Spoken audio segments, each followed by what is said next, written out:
Bonjour à tous et toutes. Donc, je vais simplement laisser aux gens le temps de se connecter.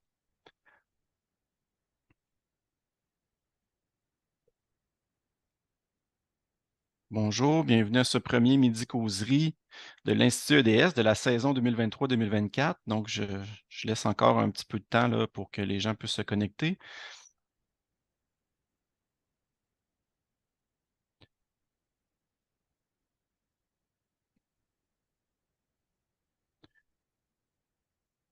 Donc, bienvenue à tous et toutes.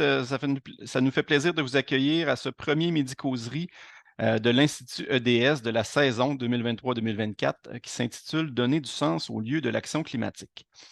Les Midi Causeries de l'Institut EDS, c'est vraiment une occasion de mettre en valeur des projets de recherche, des résultats ou des projets entamés par des membres de l'Institut EDS concernant le développement durable. Ces projets qui ont un impact positif dans nos communautés favorisent l'atteinte d'un ou de plusieurs des 17 objectifs de développement durable de l'ONU. Donc, il va y avoir un total de 8 midi-causeries, donc au rythme de 1 par mois. Je vais vous présenter d'ailleurs à la fin de ce midi-causerie les deux prochains conférenciers qui seront avec nous. Puis, je vous invite à rester à l'affût. Il y aura environ 40 activités là, qui vont être organisées au courant de la saison par, je vous dirais, les activités régulières de l'Institut, puis aussi les projets structurants là, qui sont réalisés ici à l'Institut EDS. Donc, voilà. Puis, sans plus tarder, il me fait plaisir d'ouvrir la saison et de vous présenter nul autre que le nouveau directeur de l'Institut EDS. Donc, vous l'avez vu là, par notre infolette ou par Laval Nouvelle ou d'une façon ou d'une autre, mais il est avec nous aujourd'hui, puis il nous fait l'honneur d'introduire la saison. Donc, je vous présente M. Stéphane Roche. Il est professeur titulaire de sciences géomatiques à la Faculté de foresterie, de géographie et des géomatiques. Il est directeur de l'Institut EDS, comme je vous le disais, puis il va nous faire une présentation qui s'intitule « Donner du sens au lieu de l'action climatique ». Donc, j'inviterai M. Roche à prendre la parole, puis Merci voilà. beaucoup, Jason. Bonjour à toutes et tous. Merci d'être là. Je vois qu'en plus, ça met beaucoup de pression parce que je vois que dans l'assistance, il y a Monsieur Pigeon qui est là, Michel Pigeon. Pour les plus jeunes, vous le connaissez pas, mais Michel Pigeon a été recteur, entre autres choses, de l'Université Laval. Il a été député. Je vois qu'il y a Victor Thibodeau aussi, ancien doyen de la faculté de philosophie, puis actuellement président de la commission, je me souviens jamais laquelle, la commission des études, je pense, non? Ou des affaires étudiantes. Ah, tu vois, c'était l'une des deux. Donc bonjour et merci beaucoup à toutes et tous. Donc je vais partager mon écran pour pas perdre trop de temps et ainsi pouvoir commencer. Alors, partager, si cela fonctionne. Voilà. Donc là, est-ce que tout le monde le voit correctement? C'est beau? Bon. Euh, donc, je vais passer rapidement sur le titre et puis vous expliquer un peu pourquoi ce titre-là. Mais d'abord, vous dire ce que n'est pas cette présentation. Alors, ce n'est pas la présentation d'une recherche aboutie, mais plutôt la présentation de projets en cours, puis évidemment des projets qui me semblent faire du sens dans le contexte de la mission de l'Institut en environnement, développement et société. Alors d'abord, je vais vous dire rapidement d'où je parle, parce que je connais certains d'entre vous, mais pas tout le monde. Puis ça donne un peu en expliquant le point de vue duquel on s'exprime, ça donne d'une certaine manière des clés pour un peu mieux comprendre ce que je vais vous raconter et pourquoi je vous le raconte comme ça. Ensuite, je vais vous parler un peu du lieu et de la question du sens du lieu. Le lieu, c'est un concept en particulier en géographie, mais pas seulement, pour les architectes aussi, pour les gens en aménagement, qui est un concept très, très important, chargé de beaucoup de sens et qui est en même temps très complexe, à la fois à définir et à intégrer dans les réflexions et les projets. Puis je vais faire le tour assez rapidement de 3 projets de recherche en cours qui me semblent permettre d'illustrer un peu cette question-là, puis quelques éléments de conclusion qui pourront ouvrir à des discussions, je l'espère. Alors, d'où je vous parle? Moi, je suis ingénieur de formation en géomatique, ce qui explique que je suis professeur au département des sciences géomatiques, mais assez rapidement, j'ai trouvé que les solutions techniques n'étaient pas suffisantes, donc je suis allé faire j'ai fait une maîtrise en aménagement du territoire, enfin l'équivalent d'une maîtrise, et un doctorat qui était, qui portait beaucoup sur la question des outils, et en particulier des outils géomatiques, mais comme moyen de mieux comprendre la complexité des relations entre les sociétés et les espaces que ces sociétés habitent, organisent sur lesquels elles se développent. Et donc, mon doctorat, je l'ai fait dans une unité de recherche CNRS en géographie sociale, donc avec des gens qui s'intéressaient à la géographie, mais sous un angle particulier qui est celui des dynamiques sociales. Ce qui fait de moi une espèce de drôle de bébête, hein, à la fois, et je le dis souvent, quand j'ai commencé ma carrière en France, moi, comme maître de conférence, dans un département de géographie, puis tout le monde trouvait que j'étais le techie guy, là, en bon français, de la place. Puis quand je suis arrivé ici, dans un département plutôt de génie et de sciences appliquées, en géomatique, en continuant à faire la même chose, là, on m'a dit, oh, c'est le socio-guy. Donc, vous voyez comme quoi le point de vue duquel on parle est très important, parce qu'en faisant la même chose, on peut être considéré soit comme quelqu'un de très technique ou comme quelqu'un, au contraire, de très mou, si je puis le dire ainsi. Un autre élément qui, pour moi, est vraiment important, et qui, sur lequel se positionnent à peu près toutes mes réflexions, mes travaux depuis plus de 25 ans, c'est la transdisciplinarité. Puis pourquoi la transdisciplinarité? Parce que ce qui m'intéresse, c'est pas nécessairement ce qui est à l'intersection des disciplines, mais c'est ce qui est entre les disciplines, ce qui passe à travers les disciplines. Et puis c'est un peu comme ça que je définis la transdisciplinarité. C'est pas moi qui l'a défini d'ailleurs, c'est quelqu'un de bien plus intelligent que moi, hein, Jean Piaget, qui définissait de cette manière-là la transdisciplinarité. Et puis d'où je vous parle aussi, c'est qu'au cours des 10-12 dernières années, je me suis beaucoup intéressé à la ville. Pour plein de raisons. D'abord parce que avec l'arrivée du concept de ville intelligente, la ville était au cœur de beaucoup des réflexions qui portaient sur la transition numérique. Et la transition numérique, c'est un des éléments qui m'intéresse. Mais en même temps, comme principal mode d'organisation spatiale des sociétés humaines, la ville et les environnements urbains, puis on le sait, représentent aujourd'hui vraisemblablement plus de 50% de la population, et les Nations Unies nous disent que d'ici 2050, ça pourrait être 70-75% de la population qui se retrouverait à vivre dans des environnements urbains, pas nécessairement dans les villes telles qu'on les conçoit ou telles qu'on les comprend aujourd'hui, mais disons dans des environnements urbanisés. Donc ça faisait deux éléments qui m'intéressaient beaucoup, parce que la ville était le moyen finalement de croiser des réflexions sur la transition numérique et la transition socio-écologique.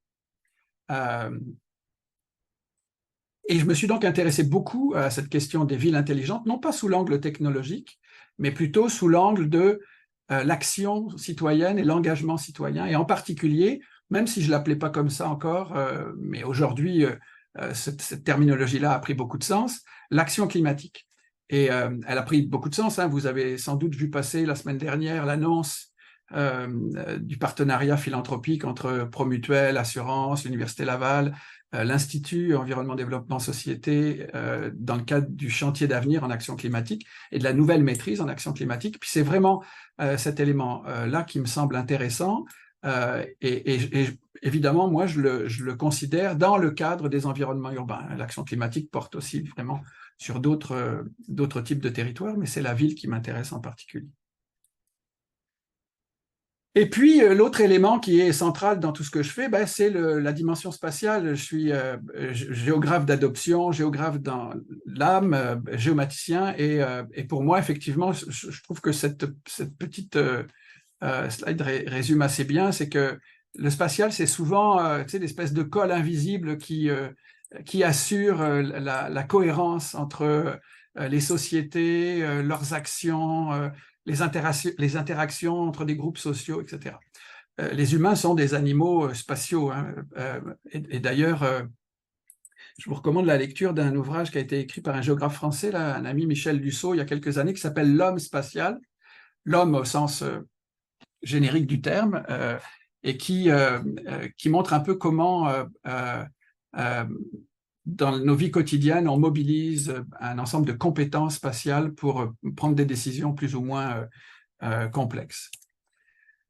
Alors, la deuxième partie de ma présentation, je le disais, maintenant que l'espèce de contexte est posé, c'est cette question du lieu qui m'habite depuis de nombreuses années. Vous savez qu'en géomatique, on cherche essentiellement à organiser l'information sur le territoire de la façon la plus rigoureuse possible, à la structurer dans des outils, des systèmes d'information géographique en particulier, à la représenter, à offrir des outils d'analyse de façon à mieux comprendre la complexité des dynamiques qui peuvent se tenir dans des territoires et offrir des outils, in fine, de décisions plus éclairées à toutes sortes d'utilisateurs dans beaucoup de domaines d'application. Le problème, c'est qu'en géomatique, on a tendance, et les outils nous invitent un peu dans cette voie-là, à beaucoup simplifier, à éliminer l'ambiguïté, à ne conserver que les données qui sont vraiment de qualité, à simplifier beaucoup parce qu'on n'a pas le choix. Mais en faisant ça, on a tendance à offrir des formes de représentation de l'espace qui sont quand même très orientées, très biaisées et qui en particulier, bien souvent, laissent de côté des dimensions plus sensibles de l'espace géographique et des relations qui caractérisent ce qu'on appelle les spatialités, c'est-à-dire la manière dont les sociétés humaines, les individus, les groupes sociaux engagent des actions dans l'espace. Et le lieu, précisément, le lieu, c'est le concept qui permet de réconcilier cela. C'est-à-dire, le lieu, c'est à la fois la plus petite unité spatiale, ils peuvent se définir comme ça, et c'est en réalité une espèce de fonction, parce que mon côté ingénieur revient forcément toujours au galop, une espèce de fonction d'une localisation, donc d'une géolocalisation, en l'occurrence, qui peut s'exprimer éventuellement sous la forme de coordonnées, de longitude, latitude, peu importe, d'un nom de lieu, enfin d'un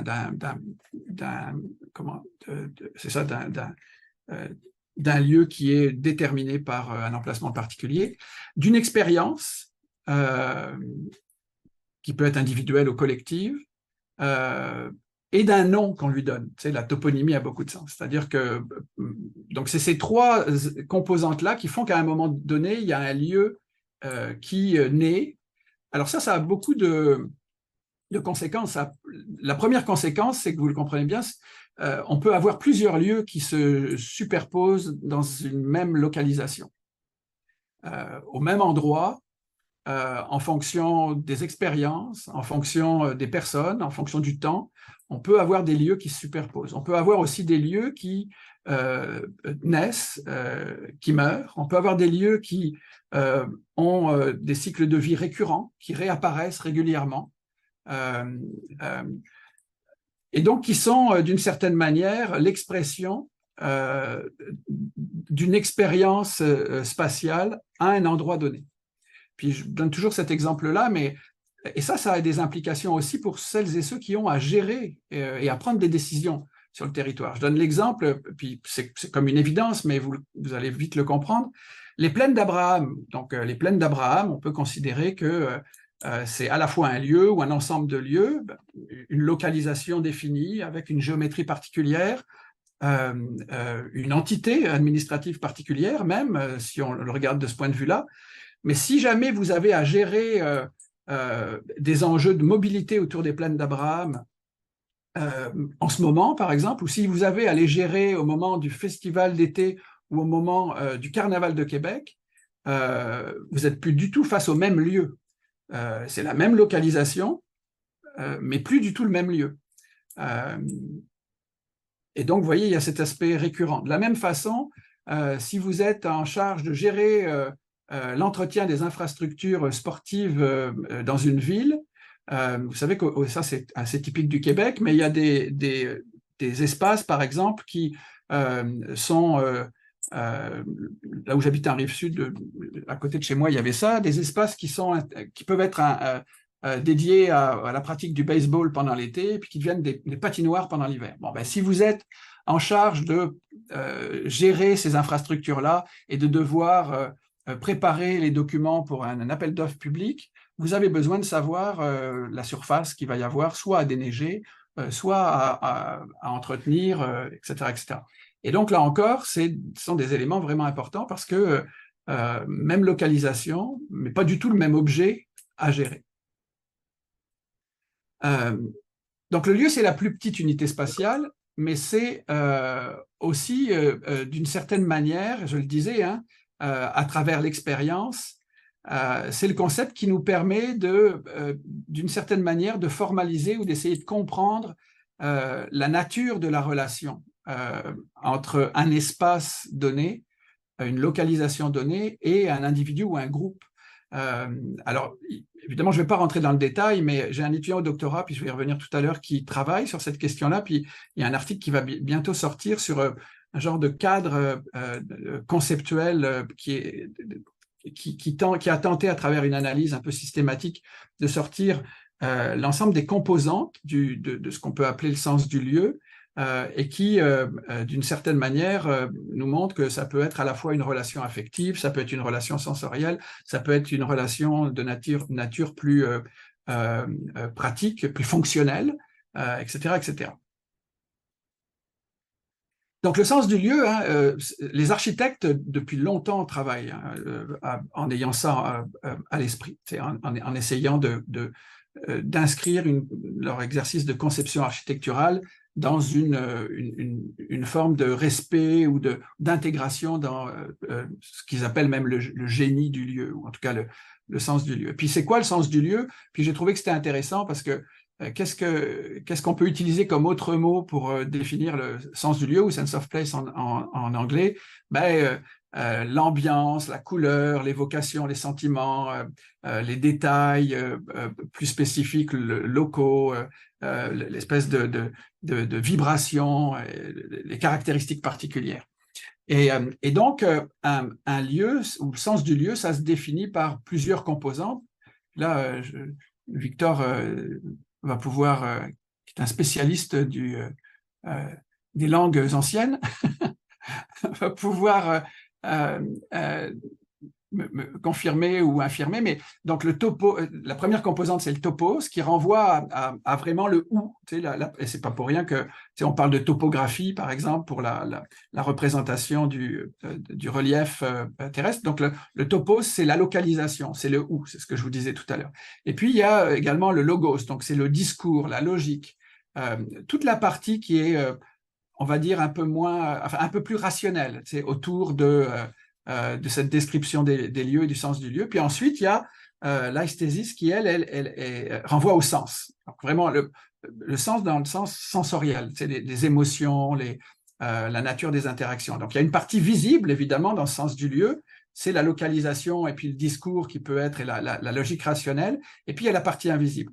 Et lorsqu'on s'inscrit à vouloir appuyer des projets, par exemple, d'aménagement, il faut être capable de prendre en considération à la fois la partie visible, mais aussi cette partie invisible. Puis le gros enjeu qu'on a en géomatique, dans nos outils qui essaient de mettre de la rigueur, de rationaliser, d'éliminer l'ambiguïté, c'est que plus on essaie d'éliminer l'ambiguïté et de rationaliser, et moins on est en mesure de représenter les dimensions sensorielles. Donc plus on a des outils qui sont perfectionnés sur le plan de l'analyse, et finalement, plus on a de la difficulté à rendre la partie invisible accessible à ceux qui ont à prendre des décisions sur le territoire. Et puis c'est ça qui m'intéresse vraiment, moi, en géomatique. Et donc, quand on s'intéresse au lieu, après on regarde, on se dit, il y a cette question de l'intelligence des lieux qui est fondamentale finalement, parce que l'intelligence, si on revient à l'étymologie un peu ancienne, c'est l'habilité, l'ensemble des fonctions cognitives qui permettent de comprendre. C'est cette habilité à comprendre. Puis à comprendre quoi? À comprendre ce qui existe entre des objets, par exemple. Alors si je reprends la dimension géographique, c'est cette habilité à comprendre les relations qui peuvent exister entre différentes composantes d'un territoire ou entre différents lieux. Mais ce n'est pas seulement de comprendre ce qui existe entre, mais c'est aussi d'être capable de choisir ce qui est pertinent, de déterminer ce qui est pertinent pour comprendre la dynamique, ou de lier d'une certaine manière. Donc c'est vraiment capacité à comprendre ce qui existe entre des composantes d'une dynamique spatiale, par exemple, des composantes, je ne sais pas moi, si vous vous intéressez à l'aménagement, il y a eu beaucoup d'enjeux autour de la construction du phare, par exemple, à la tête des ponts, là, en haut du boulevard Laurier. Ben, c'est sûr que si vous regardez le phare comme un projet d'aménagement très localisé, sans changer les échelles, sans vous dire, ah oui, mais quels vont être les liens possibles et les interactions significatives que ce projet-là aura en termes de mobilité, par exemple, ou en termes d'ombre portée avec d'autres zones du territoire municipal qui sont peut-être beaucoup plus éloignées, ben là, vous perdez une partie de la compréhension et donc de cette intelligence en particulier des lieux. Et puis finalement, ben, l'intelligence des lieux, c'est vraiment cette capacité à identifier la naissance, la mort de lieux, les interactions qui peuvent se produire entre ces lieux urbains dont les dynamiques caractérisent finalement le mode de fonctionnement de nos villes, si on les regarde, non pas sous un angle seulement ingénierie urbaine, mais vraiment comment dire, dynamique sociale. Alors, ceci étant, ben, tous mes travaux de recherche, moi, portent sur cette grande question de ce qu'on appelle les systèmes d'information géographique, hein, qui sont les outils géomatiques essentiels, mais ce qu'on appelle les SIG basés sur le lieu. C'est-à-dire comment, dans des outils qui sont normalement essentiellement des outils qui nous offrent des représentations très euclidiennes de l'espace, c'est-à-dire qu'on représente des points, des lignes, des polygones, et puis des relations topologiques entre ces objets-là, ça veut dire des relations géométriques, des relations de proximité, et puis c'est sur l'analyse de ces relations de proximité en mobilisant des opérateurs topologiques d'inclusion, d'exclusion, d'adjacence, etc. C'est comme ça qu'on est capable de faire de l'analyse spatiale. Ben là, l'approche du cycle basé sur le lieu, c'est de ne pas se contenter seulement des analyses topologiques, mais d'introduire du sens et des choses un peu moins, comment dire, plus associées à la perception dans ces analyses-là. Donc, je ne vais pas rentrer dans le détail, évidemment, de comment on fait ça, parce qu'il y a évidemment derrière ça de l'informatique, hein, comme toujours, mais une informatique qui va introduire davantage d'intelligence artificielle, qui va introduire d'autres formes par exemple, beaucoup plus de sémantique dans l'analyse de relations, etc. etc. Alors, précisément, là, ce cadre-là, qui est un peu mon fonds de commerce, de recherche, ben, en ce moment, avec des collègues, des étudiants, j'explore dans 3 projets en particulier, qui sont 3 projets, puis je vais essayer de faire vite là, parce que je suis un peu en retard, 3 projets qui sont très en lien avec les activités de l'Institut en environnement, développement, société. Le premier, puis j'en ai parlé un peu, dans l'analyse du sens des lieux urbains comme levier de déclinaison locale des objectifs de développement durable, c'est un projet qui a commencé en 2020-2021, puis en particulier qui a bénéficié d'un soutien financier de l'Institut EDS. Alors évidemment que je n'étais pas encore directeur, aucun conflit d'intérêt, et puis je n'avais pas aucune idée qu'un jour je serais directeur de l'Institut EDS. Et puis d'autres formes de subventions, CRSH, engagement partenarial, etc. Puis j'ai en particulier un étudiant au doctorat qui est en train qui travaille sur ce projet-là. Puis c'est vraiment ça. Donc je vais revenir tout à l'heure, mais l'objectif, c'est d'essayer de voir, y a-t-il des liens entre les caractéristiques des lieux urbains dans un territoire donné, les localisations dans lesquelles il y a on dénote de l'engagement, en particulier en matière d'action climatique, et est-ce qu'on peut établir des corrélations entre ces deux choses-là. Et là, j'ai fait l'effort de mettre les objectifs de développement durable qui me semblent être concernés par ces projets-là. Le deuxième, c'est un gros projet qui a débuté il y a moins d'1 an, qui s'appelle UrbiGES, qui bénéficie d'une subvention du Fonds d'action de sensibilisation climat, de environnement et changement climatique Canada. Donc assez majeur, c'est 3,7 millions de dollars celui-là sur 5 ans, donc qui nous donne quand même la possibilité de faire des choses. Je vais revenir aussi là-dessus. Puis le dernier, c'est un projet on a déposé des demandes de subventions qui n'ont pas fonctionné, on en demande d'autres qui s'appellent Géodiagnostic, qui est vraiment autour des enjeux de santé durable cette fois. Mais toujours, ces 3 projets-là ont comme on va dire, dénominateur commun de placer l'analyse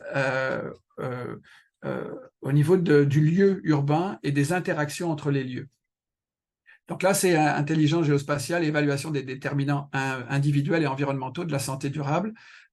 Donc on travaille toujours là-dessus à essayer d'obtenir un financement avec des collègues de Pulsar, avec des collègues du Centre Vitam. Donc c'est très, très interdisciplinaire. Alors le premier projet, je le disais, puis ça va vous expliquer un peu la démarche d'Ahmed Rezeg, un étudiant au doctorat qui travaille là-dessus, c'est d'essayer dans un système d'information géographique, bon, évidemment avec une base cartographique. La deuxième couche de données sur laquelle il a travaillé, avec une OBNL qui s'appelle Vote pour ça, hein, qui intervient beaucoup en matière d'action climatique et d'incitatifs citoyens à l'engagement climatique. C'est une cartographie des lieux d'engagement climatique sur les quartiers centraux à Québec. Ensuite, et là, il est en train de faire ce travail-là sur la base d'enquêtes sur le terrain et sur la base du cadre conceptuel concernant le sens des lieux qu'il a déterminé, c'est d'aller identifier les lieux qui font du sens et de caractériser ce sens-là et de cartographier ces éléments-là. Et la dernière étape, ça va être en utilisant les fonctionnalités d'analyse spatiale et spatio-temporelle, de regarder, y a-t-il des corrélations entre ces lieux d'engagement et des lieux qui feraient du sens pour des membres de la communauté. Le projet numéro 2, je le disais, c'est UrbiGES, donc plateforme d'intelligence urbaine pour le suivi des émissions de gaz à effet de serre. Et là, il y a deux grands chantiers, un qui porte sur des indicateurs géolocalisés d'action climatique et l'autre sur des supports d'accompagnement des changements de comportement. Puis quand je parle d'indicateurs géolocalisés d'action climatique, en fait, ce qui fait la particularité, et on va travailler avec la ville de Québec et la ville de Baie-Saint-Paul, ce qui fait la particularité de ces indicateurs, c'est de trouver des corrélations à différentes échelles spatiales entre ce que les ménages, et puis on s'intéresse vraiment aux GES communautaires, pas du tout aux GES corporatifs, parce que les GES communautaires sont bien souvent l'angle mort des stratégies d'adaptation ou d'atténuation mises en place par les municipalités. Donc on s'intéresse à ce qui est émis par les ménages, mais ce n'est pas juste ce qui est émis. Ce qui nous intéresse en réalité, c'est la corrélation entre ce qui est émis, ce qui se fait, c'est quoi les actions et les gestes que les gens posent ou sont prêts à poser, et puis ce qui se dit, donc c'est quoi leur perception et leurs opinions. Puis là, on a une petite équipe qui travaille sur ce assez gros projet, mais qui est une équipe vraiment très interdisciplinaire, composée puis vous les connaissez, je crois que tous sont membres, ou quasiment tous sont membres, toutes et tous de l'Institut. C'est Valériane Champagne-Saint-Arnaud, qui est au département de marketing, une spécialiste de marketing environnemental et responsable, qui pilote en particulier, si vous ne le connaissez pas, je vous invite à aller le voir, le baromètre des changements climatiques. C'est Sel Melouli, qui est au département de systèmes d'information et qui est un spécialiste d'intelligence artificielle, d'analyse sémantique. C'est Nicolas Merveille, qui lui est à l'UQAM, un anthropologue, travaille beaucoup sur les comportements en matière d'action climatique au département de responsabilité sociale et environnementale, donc à l'UQAM. Moi, Evelyne Tifo, qui est en sciences du bois et de la forêt, qui est une spécialiste de bilan carbone, et dans le projet on travaille en particulier, on a un étudiant qui est là-dessus, plusieurs étudiants, mais sur une cartographie des stocks de carbone biogénique sur le territoire de la ville de Québec, comme une sorte d'état zéro sur lequel va pouvoir ensuite vont pouvoir s'appuyer les politiques en matière de stockage carbone ou de reboisement en particulier. Et puis Sébastien Tremblay à l'école de psychologie, qui lui est un spécialiste plutôt de tout ce qui est la décision complexe et comment on accompagne des personnes ou des organisations dans des des processus de décision qui visent à changer des comportements. Donc ce projet, je le disais, hein, 3 composantes. Donc on s'intéresse à ce qui est émis. Donc là, c'est essentiellement les empreintes. Donc on travaille beaucoup sur un inventaire des calculateurs GES, analyse de cycle de vie avec 2 partenaires, Hiroko, qui est une petite start-up qui a développé son propre calculateur, et le CIROD, qui est un centre, un regroupement stratégique là, qui est le centre interdisciplinaire de recherche en opérationnalisation du développement durable. Évidemment, l'Université Laval et l'Institut EDS sont les partenaires principaux de ce projet-là. On travaille sur ce qui se dit, puis là, c'est donc les perceptions, les opinions, et on utilise des algorithmes d'analyse, ça s'appelle sentiment analysis, donc d'analyse de sentiments à partir de données de consultation qui vont être produites sur la plateforme par Vote pour ça, et animées aussi par le média de l'action climatique 1.5, qui est un de nos partenaires, qui lui, 1.5, va animer des échanges, des discussions, stimuler les interactions sur des groupes Facebook, donc à Québec et à Baie-Saint-Paul. Et on travaille donc aussi sur les actions. Donc là, c'est plutôt sur ce qu'on appelle l'analyse de topics, avec encore une fois des données de consultation, les groupes Facebook. Puis sur ces 2 projets-là, pour l'instant, on a une étudiante au doctorat sur chacun de ces projets qui travaille. Je vous le dis, c'est le début, hein, donc on est dans la première année, donc on n'a pas encore de résultats très tangibles, mais on avance. Puis le dernier projet, puis je vais faire très vite parce que celui-là, il n'est pas encore commencé puisqu'on a travaillé, mais ce qui est intéressant, c'est que c'est l'idée de ce projet. L'idée est partie d'une discussion avec un collègue qui est urgentiste, qui est prof à l'Université Laval, qui est le directeur scientifique de Pulsar et qui est urgentiste à l'Hôtel Dieu de Lévis, puis qui me disait, mon gros problème, moi, quand un patient ou une patiente arrive aux urgences, en particulier quand c'est une personne âgée ou une personne déjà fragilisée, c'est la décision qui consiste à dire, est-ce que je la renvoie, cette personne-là, chez elle, ou est-ce que je l'hospitalise? Puis si je la renvoie chez elle, c'est quoi la probabilité que je la vois revenir dans une semaine, parce qu'au final, l'environnement dans lequel elle évolue lui aura pas permis d'accéder aux ressources nécessaires pour demeurer autonome et ne pas avoir à revenir aux urgences. Puis il dit ça, toutes les données médicales, je les ai. Mais c'est rarement les données médicales dont j'ai besoin pour prendre cette décision-là, c'est plutôt des données qui caractérisent, on va dire, l'espace de santé de cette personne-là. C'est quoi sa capacité à accéder à certains soins, c'est quoi sa capacité à marcher si elle doit marcher, c'est quoi sa capacité à se déplacer, etc., etc. Il dit ça, j'ai pas du tout d'informations là-dessus, aucune. Et donc on s'est dit, on va travailler sur un outil basé sur la localisation et sur les lieux, et sur le sens du lieu, qui serait un outil assez simple au service de médecins et qui leur permettrait, avec l'adresse de leur patient ou de leur patiente, immédiatement de pouvoir générer une sorte de cartographie assez schématique et synthétique de leur espace de santé, mais évidemment qui serait adaptée en fonction des caractéristiques médicales, hein, des pathologies, par exemple, de la pathologie de la personne, du patient ou de la patiente.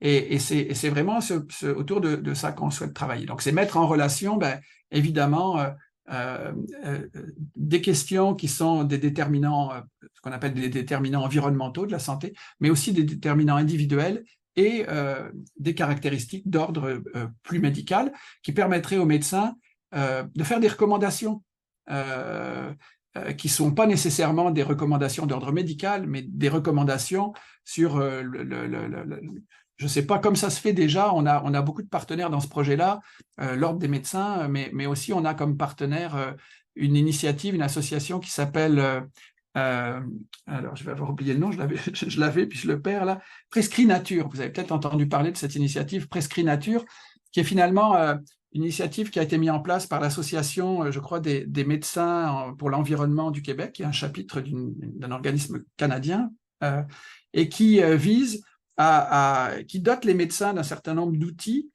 qui leur permettent de faire des prescriptions, mais pas d'ordre médical, mais de dire, par exemple, je vous prescris, puis là je vais être très caricatural, mais 30 minutes de balade en forêt par semaine, puis vous allez voir que ça va vous faire beaucoup plus de bien que de prendre 3 pilules en plus. par exemple.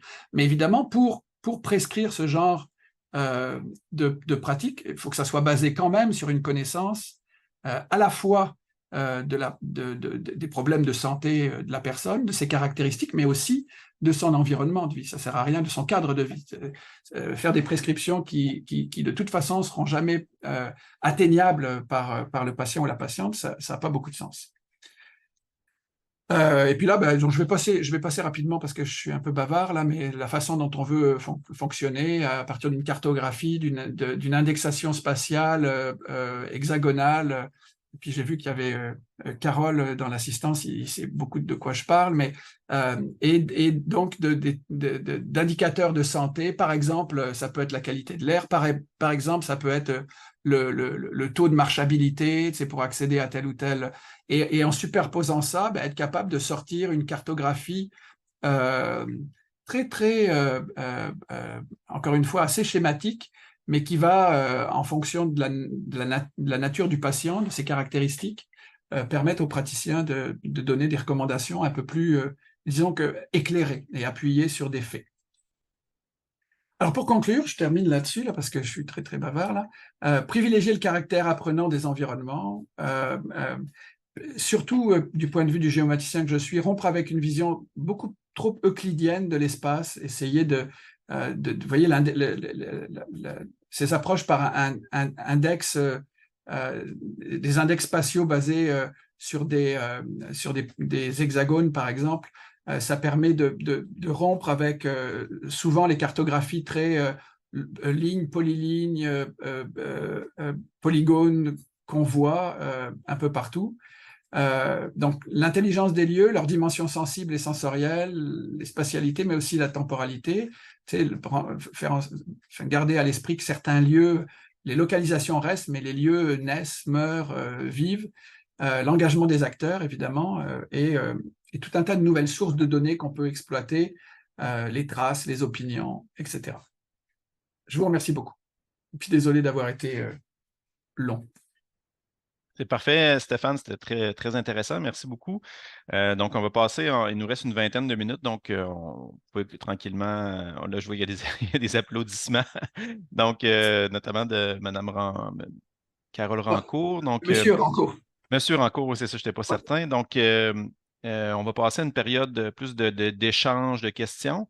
Donc, ça va être assez simple, là. Je vais prendre, je vais essayer de respecter quand même les tours de parole, mais vous pouvez, peut-être la façon le plus simple, ce serait de lever votre main. Donc, c'est dans le bas de votre écran, vous avez l'onglet réaction, vous faites lever la main. Si vous ne maîtrisez pas trop cette fonction-là, ou si des fois, quand on est sur un cellulaire, par exemple, des fois, ça ne fonctionne pas bien, vous pouvez aussi simplement comme ouvrir votre micro, puis on va pouvoir vous céder la parole sans problème. Donc voilà, est-ce qu'il y a quelqu'un qui voudrait se lancer? Stéphane est prêt à répondre à vos questions sur le sujet général ou peut-être sur un des trois projets qui a été présenté aussi.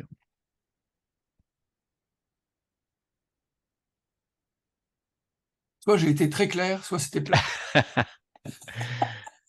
Je pense que vous avez été très clair. Vous avez été très clair. Mais c'est comme je le disais au départ, hein, c'était vraiment un survol de projets en cours, plus que de vous présenter des résultats de travaux réalisés. Puis, moi, j'aurais peut-être une petite question, en fait, peut-être une déformation professionnelle, là. Moi, je suis un peu plus dans un background au niveau des sciences sociales, puis la question des perceptions, des représentations sociales. Justement, comment vous réussissez à intégrer ça dans un système géomatique GIS, cette question des perceptions? Est-ce que vous y allez plus avec des polygones, des points? Comment vous réussissez à, à- à faire le lien entre les perceptions que vous allez recueillir, par exemple, dans vos projets, puis l'intégrer dans votre système géomatique? Alors, c'est une super bonne question, puis c'est là tout l'enjeu. Alors, il y a plusieurs manières de faire. Il y a une approche qui consiste à, c'est un peu moins le cas maintenant, mais il y a eu beaucoup d'essais autour de ce qu'on appelait des SIG multimédia, donc qui permettaient, sur la base d'une carte, d'accéder, en cliquant par exemple à à des récits, à des vidéos, à des photos, à toute forme d'expression autre que la simple expression visuelle de lignes, de polylignes, de couleurs, enfin d'éléments cartographiques. Puis sinon, à travers les nouvelles manières, les nouveaux modes de représentation, comme ces systèmes d'indexation, celui dont je parle là, puis je ne veux pas faire surtout pas pour faire la publicité pour Uber, mais c'est un index spatial qui est utilisé par Uber. On connaît Uber, là, qui vous permet de vous déplacer ou de commander de la nourriture, ont développé un système d'indexation spatiale pour leurs propres besoins, pour leurs besoins marketing, pour la gestion de leur flotte, etc., etc. L'API, donc l'espèce d'outil de programmation qui permet d'intégrer cet index-là dans nos propres applications, est ouvert, complètement ouvert. Puis c'est vraiment intéressant parce que il est ce qu'on appelle, on peut le mettre à l'échelle, sur 7 ou 8 échelles. Ça veut dire qu'on peut, aller recouvrir l'espace d'une espèce de maille avec un niveau de granularité qui peut varier. Puis là-dedans, on peut développer des indicateurs très complexes qui pourraient être des caractéristiques, aller par exemple caractériser la nature de relations à certains lieux. Est-ce que c'est fonctionnel? Est-ce que c'est... et puis ensuite, dresser des cartographies qui vont être des cartographies beaucoup plus avec des dégradés de couleurs ou des courbes d'intensité de couleurs ou des choses comme ça qui vont être capables de représenter ce genre d'éléments en dehors de la topologie des lieux. Et puis, la dernière chose, c'est qu'il y a aussi beaucoup tout ce qui est la cartographie dynamique. Et puis là, je vous inviterai, vous pourrez aller voir, il y a un lab avec lequel je travaille un peu au MIT qui s'appelle le Sensible City Lab, qui fait beaucoup de cartographie dynamique. Par exemple, puis j'arrête là-dessus, mais qui avait développé une cartographie qui montre, par exemple, comment l'intensité des échanges à partir juste des échanges, des coups de téléphone sur des cellulaires à Rome, en pleine finale de la Coupe d'Europe de football, alors que Rome est en finale. Et donc là, on voit avant le match les pics de se déplacer aux alentours du stade. Après, on les voit se déplacer vers des lieux, dans des cafés, etc. Puis, quand l'Allemagne marque un but, ça tombe un peu. Quand l'Italie marque un but, ça... Donc, on voit la cartographie bouger comme ça. Donc, c'est une manière de faire aussi. OK. Merci beaucoup. Donc, je vois qu'il y a 2 questions. Karen Bouchard. Oui, Karen? D'abord, merci beaucoup Stéphane, c'est extrêmement inspirant. Moi, j'aurais 2 questions qui se recoupent un peu. La première, on voit par exemple en lien avec le projet UrbGES qu'il s'implante dans des très petites municipalités et des plus grosses municipalités. Est-ce que je me trompe en pensant que c'est un pilote, comme un projet pilote qui pourrait s'appliquer partout sur la planète, peu importe les grosseurs des municipalités? Et mon autre question, tu donnais comme exemple le fait que ça pouvait être appliqué dans le milieu médical notamment, mais est-ce qu'on peut se projeter et imaginer d'autres sphères dans lesquelles ces outils extraordinaires pourraient être appliqués? Est-ce qu'il y a une limite finalement? C'est un peu ma question. Pour la première question, oui, évidemment. Tu sais, comme c'est un projet financé par le gouvernement fédéral, et en plus, dans ce fonds d'action sensibilisation climat, il y a plusieurs thèmes, et nous, on est financé dans le thème qui s'intitule quelque chose comme améliorer notre compréhension des émissions et des mesures d'atténuation des gaz à effet de serre dans les villes et municipalités canadiennes. Alors déjà, c'est sûr qu'il va falloir, et on a dû faire la preuve pour obtenir le financement, puis on va devoir rendre des comptes là-dessus, sur comment on prévoit l'adaptabilité ou le transfert, la mise à l'échelle de ce qu'on va développer à Québec et à Baie-Saint-Paul dans d'autres municipalités au Canada. Et puis, a priori, si c'est adaptable ou transférable dans d'autres municipalités de différentes tailles, différentes villes au Canada, ça doit pouvoir l'être ailleurs, modulo, évidemment, le contexte politique, la disponibilité des données, etc. etc. Bon, et là, on travaille beaucoup, nous, à Québec ou à Baie-Saint-Paul, sur la base de l'engagement citoyen et sur la participation citoyenne. On a bien conscience que dans certains pays du monde, la participation citoyenne, elle n'a pas le même sens que chez nous. Et donc, évidemment, il y a ces enjeux-là. Puis pour la deuxième question, où il n'y a quasiment pas de limite, c'est à la fois une des forces de la géomatique, mais c'est aussi ce qui fait aujourd'hui toute la difficulté à maintenir sa lisibilité, c'est qu'elle est absolument partout, et puis que partout, dans toutes les organisations, il y a des monsieur Jour.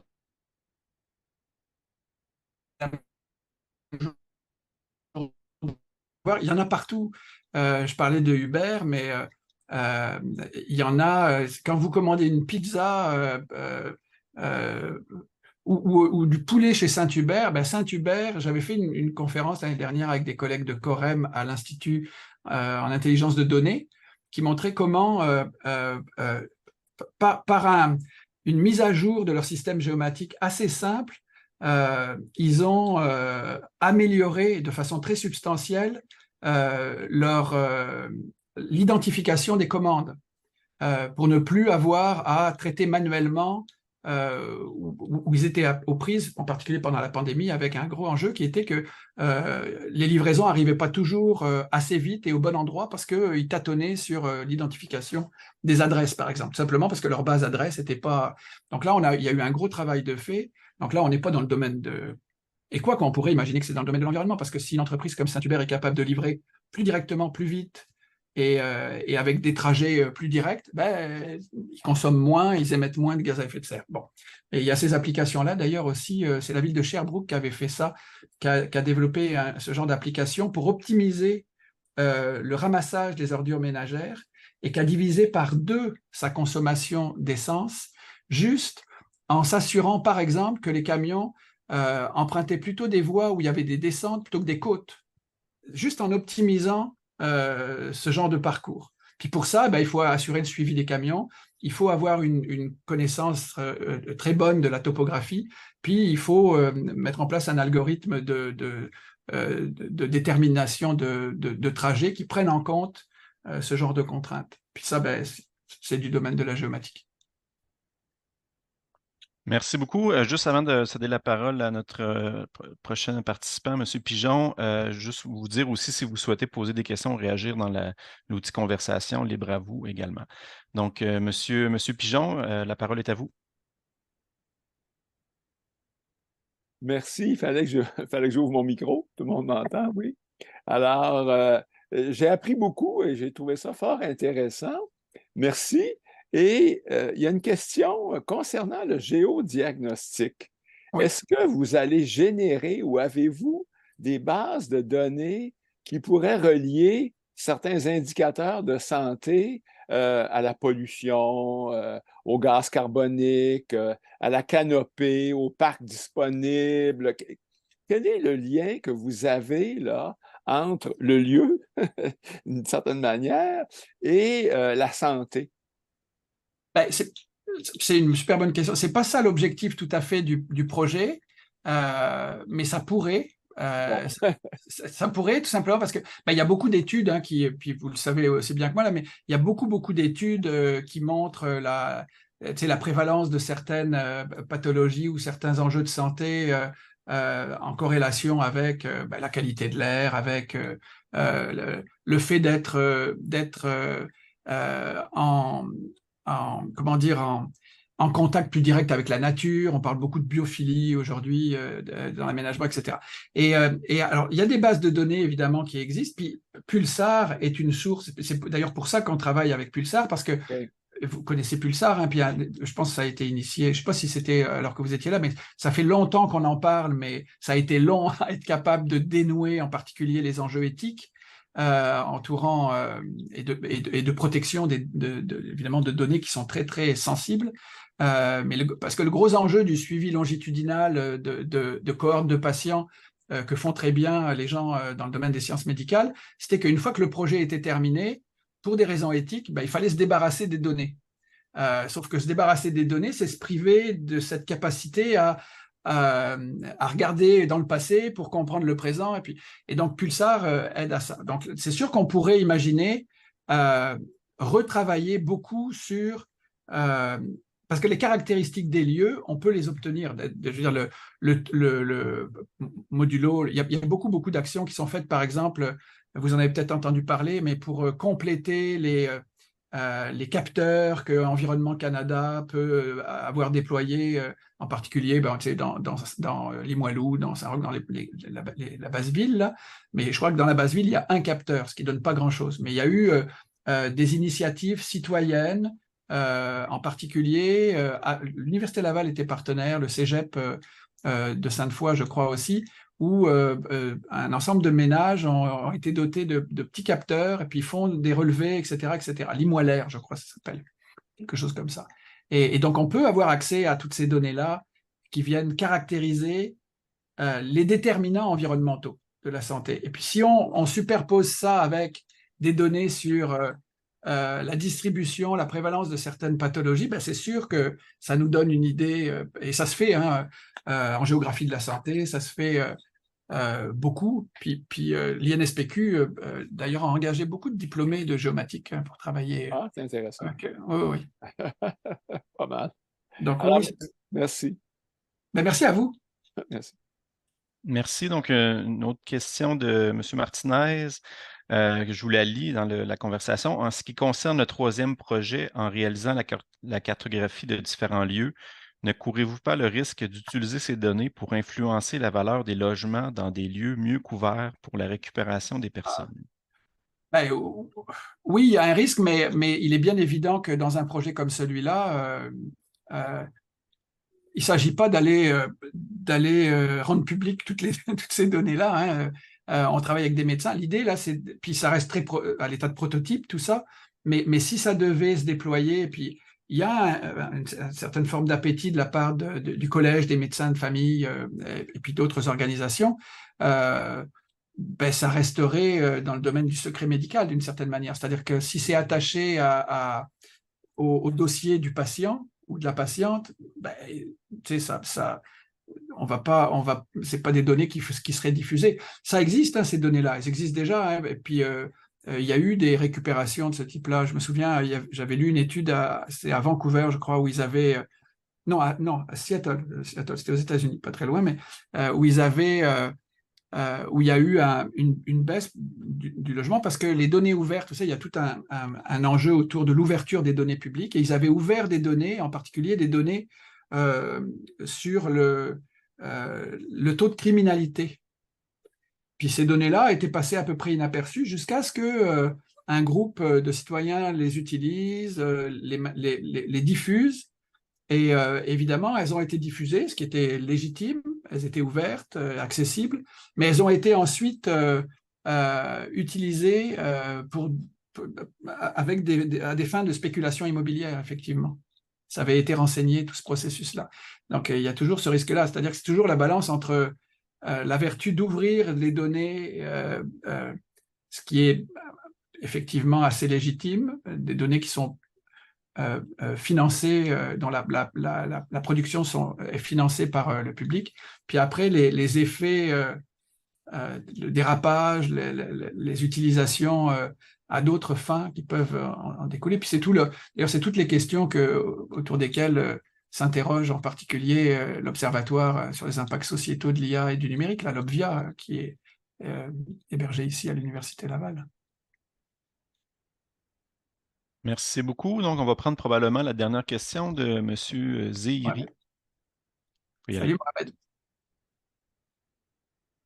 Bonjour Stéphane, c'est très enrichissant, je suis très content de vous entendre, d'écouter votre...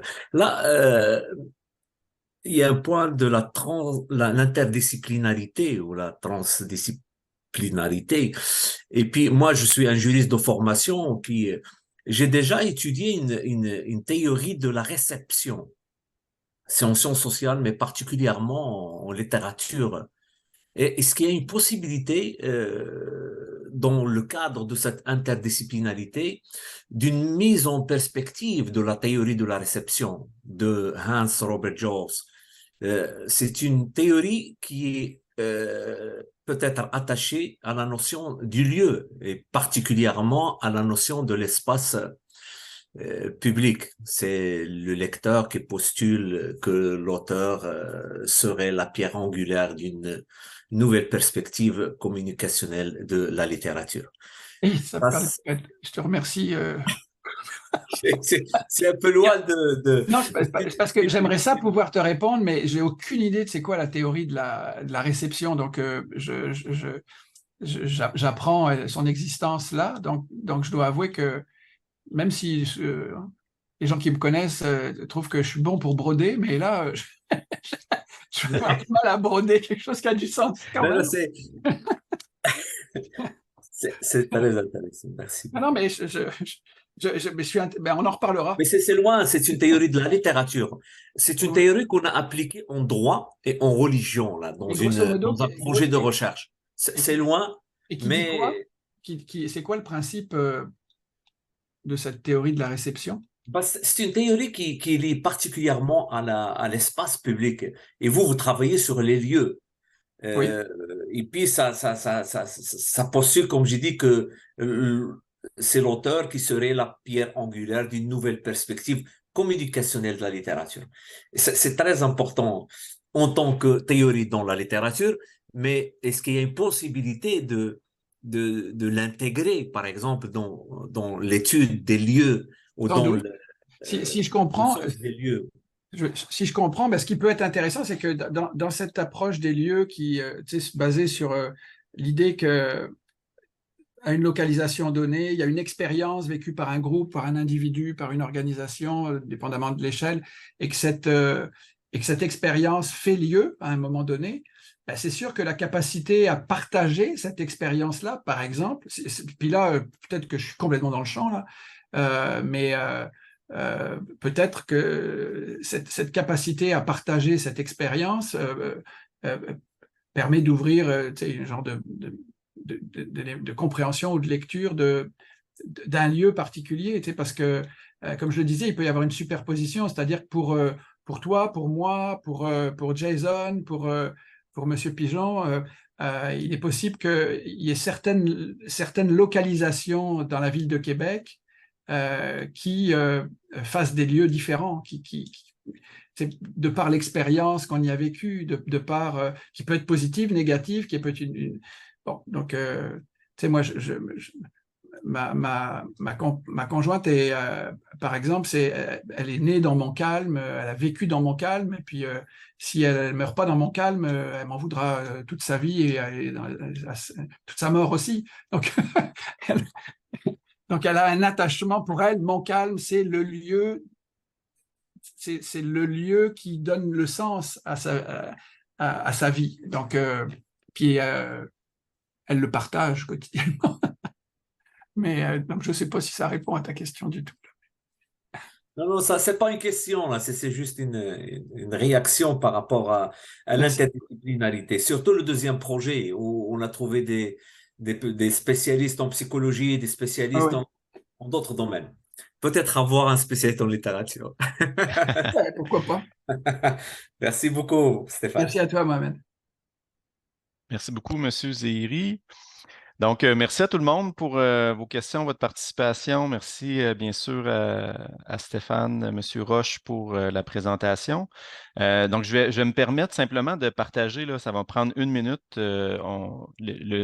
le sujet des 2 prochains midi causeries de l'Institut. Donc, le prochain, ce sera une membre étudiante de l'Institut, Morgane Bousquet, qui fera une présentation sur l'approche multicritère pour la planification des infrastructures vertes. Donc, elle a comme différents cas là, de Trois-Rivières, Toulouse et Melbourne.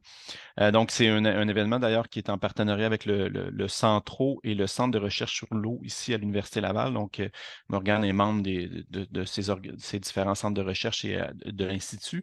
Donc, on trouvait ça intéressant de faire un maillage là, donc avec les 2 organisations.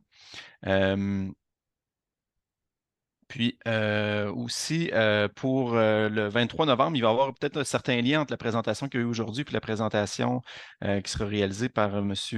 Mostafavi, qui est professeur aussi à l'Université Laval là, en sciences géomatiques. Puis ce sera un peu plus axé sur la mobilité inclusive dans les villes intelligentes. Donc, on va retrouver certains éléments là, comme la question des données géospatiales. Donc, ça aura lieu au mois de novembre.